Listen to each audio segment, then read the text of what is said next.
नमस्कार और इस चर्चा में आपका स्वागत है। आज हम एक बहुत ही जानी पहचानी, बहुत महत्वपूर्ण कहानी पर बात करने वाले हैं। जी हाँ, भागवत पुराण से। बिल्कुल, कृष्ण और कालिया नाग की कथा। हम्म। हमारे पास जो जानकारी है वो मुख्यतः कृष्ण और कालिया विषैले नाग का अंत कहानी पर आधारित है। जी। तो आज कोशिश रहेगी कि इस कहानी की परतें खोलें, मुख्य घटनाएं देखें, पात्रों को समझें और जो गहरे संदेश हैं इसमें। जैसे वीरता। हाँ, वीरता, दिव्य लीला, फिर वो शुद्धिकरण वाली बात, दया, बदलाव, इन सब पर बात करें। चलें, शुरू करें? बिल्कुल, चलिए। तो कहानी शुरू होती है जैसा आपने कहा, वृंदावन के पास यमुना का किनारा है, जंगल है और माहौल बहुत शांत। जी, एकदम सुरम्य, जैसे हल्की हवा, पत्ते हिल रहे हैं, पक्षियों की आवाजें। हाँ, चिड़ियों का चहचहाना, तितलियां, झींगुर, ऐसा लगता है जैसे प्रकृति खुद खुश हो रही है। बिल्कुल। लेकिन तभी हम्म। अचानक से एक आवाज आती है, एक भयानक फुफकार। स्स। हाँ। हम आ गए। और ये आवाज? हाँ, ये आवाज जैसे सब कुछ बदल देती है। ये थे कालिया नाग और उसका परिवार। अच्छा। और स्रोत बताते हैं कि वो बहुत ज्यादा जहरीले थे। मतलब इतने कि जिस जमीन पर रेंगते थे ना, वो भी जहरीली हो जाती थी। अरे बाप रे। हाँ, उनके चलने से घास काली हो गई, पेड़ पौधे मुरझाने लगे और कालिया ने यमुना नदी के एक हिस्से को, मतलब पूर्वी हिस्से को, अपना नया घर बना लिया। और यहाँ देखने वाली बात यह है कि कालिया के आते ही वो जो प्रकृति का संतुलन था वो तुरंत बिगड़ गया। हवा में जहर घुल गया, पेड़ मरने लगे, पक्षी मरने लगे। यहीं से वो संघर्ष शुरू हो जाता है। बिल्कुल, अच्छाई और बुराई का, पवित्रता और उस विष का। फिर अगली सुबह होती है वृंदावन में। सब कुछ सामान्य सा लगता है। जी, ग्वाले अपनी गायों को चराने ले जा रहे हैं। रोजमर्रा की जिंदगी। हाँ, लेकिन तभी गांव के मुखिया नंद के घर से एक चीख सुनाई देती है। ये यशोदा मैया थीं, नंद की पत्नी। वो एक बुरे सपने से डर गई थी। उन्होंने सपना देखा था कि एक बहुत बड़े सांप ने कृष्ण को जकड़ लिया है। हाँ। और वो बुरी तरह घबरा गई। नंद बाबा ने उन्हें समझाने की कोशिश की कि ये तो बस सपना है, पर यशोदा मैया बहुत व्याकुल हो गई और कृष्ण को पुकारने लगी। और तभी छोटा कृष्ण कमरे में झांकता है। हम्म। यशोदा उसे प्यार से कहती हैं, कृष्ण बेटा, आज बाहर मत जाना। और कृष्ण?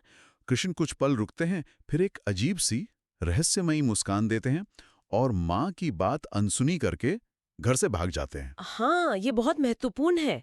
वो सपना, वो सिर्फ एक सपना नहीं था, वो आने वाली घटना का संकेत था, एक पूर्वाभास। और कृष्ण की प्रतिक्रिया, वो मुस्कान और माँ की बात ना मानना। बिल्कुल, ये दिखाता है कि वो कोई साधारण बच्चे नहीं है। यही उनकी लीला का हमें अंदाजा मिलता है। उनका वो दिव्य खेल है ना, जो हम इंसानों की समझ से अक्सर परे होता है। हाँ, स्रोत में भी ऐसा कुछ लिखा है कि जैसे उनके मन में कुछ और ही चल रहा था। जी, लिखा है, ऐसा लगा जैसे उसके मन में कुछ ऐसी योजनाएं थीं जो किसी भी नश्वर समझ से परे थीं। ये सीधा उनके दिव्य प्रकृति की ओर इशारा है। कृष्ण भागकर अपने दोस्तों के पास पहुंचते हैं। फिर वो लोग गेंद खेलने लगते हैं। हाँ, बच्चों का खेल। खेलते खेलते थक जाते हैं तो एक पेड़ पर उन्होंने एक छोटा सा ट्री हाउस बना रखा था, उस पर चढ़ जाते हैं। लेकिन वो पेड़ बेचारा उनका वजन सह नहीं पाता, चरमराने लगता है। तो कृष्ण कहते हैं, काश कोई बड़ा पेड़ होता जिस पर हम अच्छा सा ट्री हाउस बना सकते हैं। और तभी उनका एक दोस्त कुसेला, वो बताता है कि पूर्वी दिशा में वृंदावन का सबसे बड़ा पेड़ है, लेकिन साथ में ये भी कहता है कि उसके पिता ने वहां जाने से मना किया है। अच्छा, मना किया है? हाँ, लेकिन कृष्ण ये सुनते एकदम उत्साहित हो जाते हैं। कहते हैं, अरे हमें वहीं चलना चाहिए, और सबको मनाकर साथ ले जाते हैं। तो मना करने के बावजूद वो चल दिए? हाँ, और जब वो पूर्वी जंगल पहुंचते हैं तो हैरान रह जाते हैं। क्या देखते हैं वहां? जगह देखने में तो ठीक है, झील भी है, झरना भी बह रहा है, पर कुछ बहुत अजीब है। झील का पानी नीला है, गहरा नीला। नीला पानी, यमुना का? हाँ, और आसपास की घास काली पड़ चुकी है। झील के किनारे जो विशाल पेड़ है वो मर रहा है, पत्तियां नहीं है, टहनियां काली पड़ गई हैं और एक अजीब सी खामोशी है। डरावनी शांति। बिल्कुल, दोस्त सब डर जाते हैं। स्वाभाविक है, पर यहां वो विरोधाभास देखिए। बाहर से जगह ठीक लग रही है, पर अंदर कितना घातक जहर छुपा है। यमुना की वो विषाक्तता साफ दिख रही है। और कृष्ण का रवैया? वो दोस्तों की तरह डरे हुए नहीं है। नहीं, वो डरे नहीं है, वो एकदम शांत है, बल्कि विचारमग्न होकर झील को देख रहे हैं। ये फिर से उनकी वो असाधारण प्रकृति दिखाता है। शायद वो स्थिति को समझ रहे थे, उसका आकलन कर रहे थे। वो कुछ देर झील को देखते हैं, फिर दोस्तों से कहते हैं, चलो अब यहाँ आ ही गए हैं तो गेंद ही खेल लेते हैं। अच्छा, इस माहौल में? हाँ, और वो गेंद कुसेला की तरफ फेंकते हैं, पर कुसेला पकड़ नहीं पाता और गेंद सीधा झील में गिर जाती है। उसी जहरीली झील में। हाँ? कृष्ण कहते हैं, अरे मैं लेकर आता हूँ, और इससे पहले कि दोस्तों ने रोक पाते, वो उस अजीब नीले पानी में कूद जाते हैं। कूद गए? हाँ, दोस्त किनारे से चिल्लाते रह गए, पर कृष्ण ने पानी से कहा, चिंता मत करो, मैं बस गेंद लेकर अभी वापस आता हूँ। और पानी के अंदर? पानी बहुत ठंडा था, अजीब सा ठंडा। जैसे ही कृष्ण नीचे उतरना शुरू करते हैं, वो देखते हैं कि कालिया के जहर ने पानी के नीचे सब कुछ जला दिया है। क्या मतलब?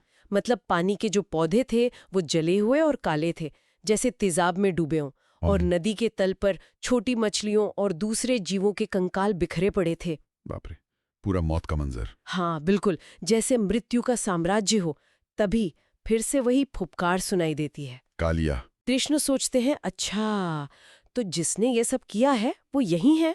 और तभी वो विशाल कालिया अपने बिल से बाहर निकलता है। कई फनों वाला? हाँ, कई फन थे उसके।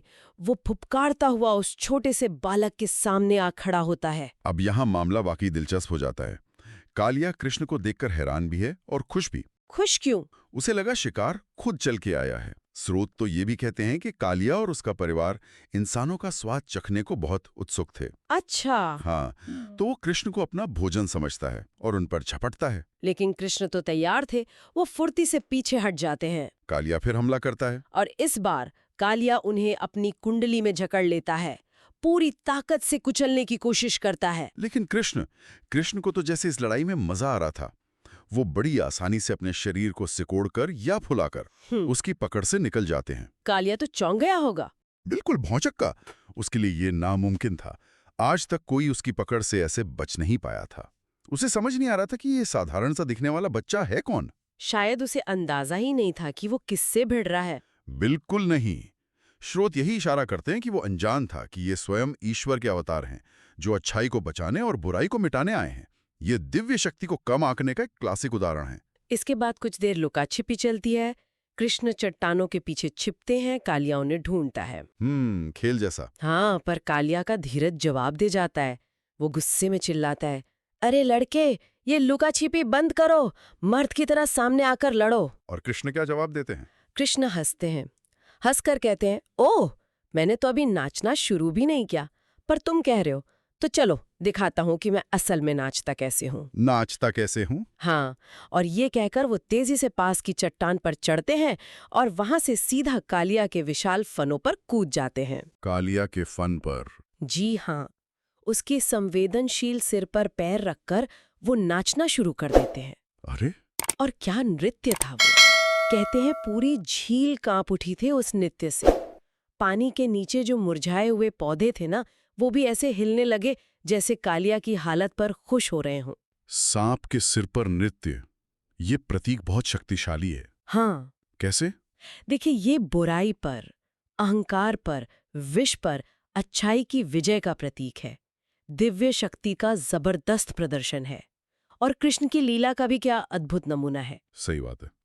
वो जो पहले एक चंचल खेल सा लग रहा था, वो अब एक रौद्र रूप ले चुका था। बिल्कुल, ये सिर्फ शारीरिक जीत नहीं थी, ये आध्यात्मिक विजय का नृत्य था, अहंकार का मर्दन। कालिया दर्द से चीख उठता है, अरे हटो मेरे सिर से, नाचना बंद करो। लेकिन कृष्ण कहाँ रुकने वाले थे? नहीं। वो रुकते हैं, नीचे उतरकर कालिया के सिर पर जोर जोर से मुक्के मारते हैं और फिर वापस उसके फन पर चढ़कर और जोर से नाचने लगते हैं। ओहो। अब कालिया सचमुच डर जाता है।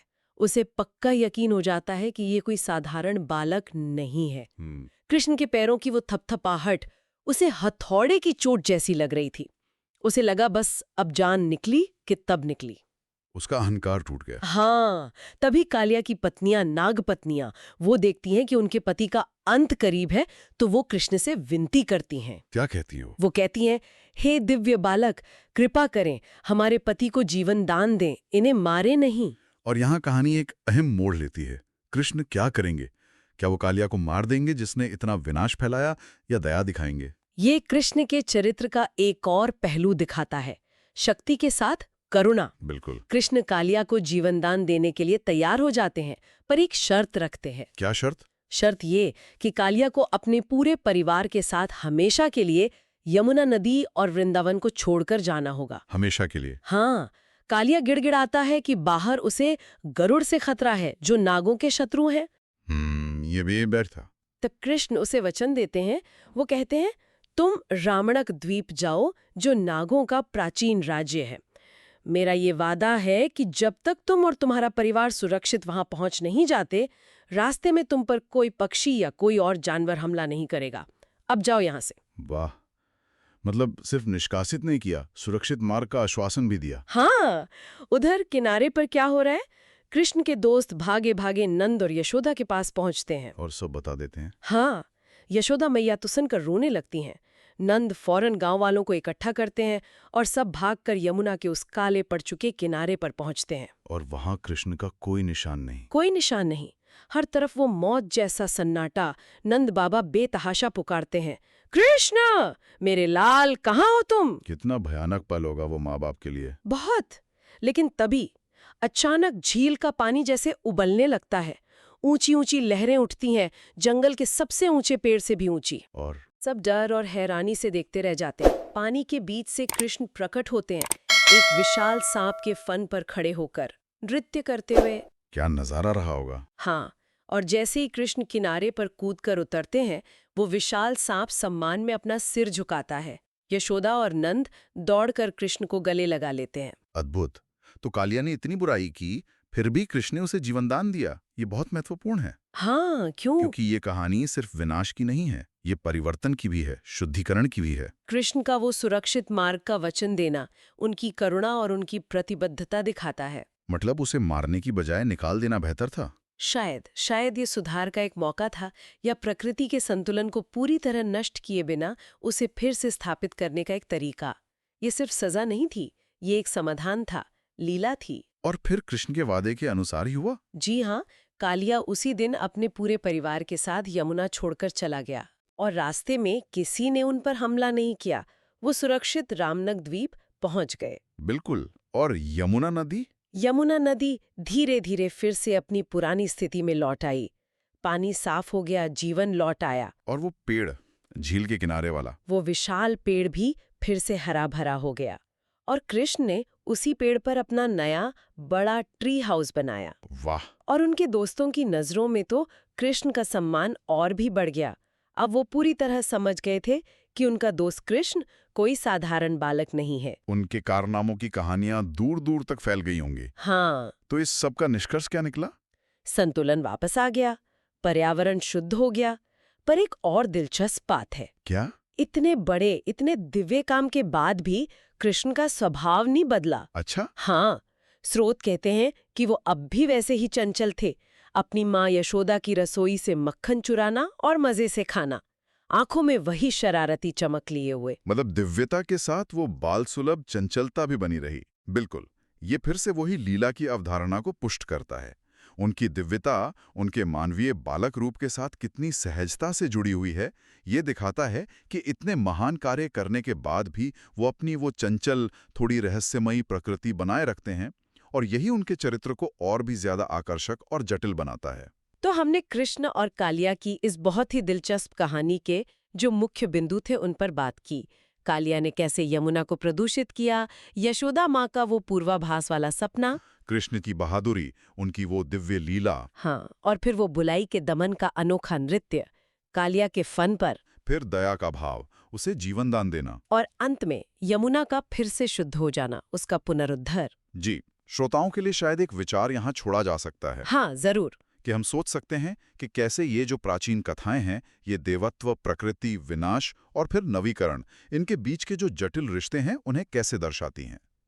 सही बात है। आज के समय में जब हम पर्यावरण की चुनौतियों को देखते हैं या समाज में किसी बड़ी बुराई का सामना करते हैं, तो क्या ये विषय आज भी उतने ही प्रासंगिक नहीं है? बिल्कुल है। क्या कालिया का विष आज के प्रदूषण का प्रतीक हो सकता है? हो सकता है। और कृष्ण की लीला का जो तत्व है, वो शायद हमें सिखाता है कि अच्छाई बनाम बुराई की लड़ाई हमेशा सीधी नहीं होती। शायद हर समस्या का हल सिर्फ विनाश या सजा में नहीं, बल्कि कभी-कभी परिवर्तन में, संतुलन लाने में और करुणा दिखाने में भी छिपा हो सकता है। इस पर जरूर सोचना चाहिए। विचार करने योग्य बात है। तो इस कहानी और इस चर्चा के लिए आपका बहुत बहुत धन्यवाद। धन्यवाद। और हमारे सभी श्रोताओं का भी बहुत शुक्रिया कि उन्होंने हमें सुना। अगर आपको ये कहानी और हमारी ये बातचीत पसंद आई तो इसे लाइक करें, शेयर करें और हमारे चैनल आज की कहानी को सब्सक्राइब करना ना भूलें। जी हाँ, और वो जो घंटी का आइकॉन है उसे भी दबा दें ताकि जब भी कोई नई कहानी आए आपको तुरंत पता चल जाए। बिल्कुल। तो अब इजाजत दीजिए। राधे राधे। राधे राधे।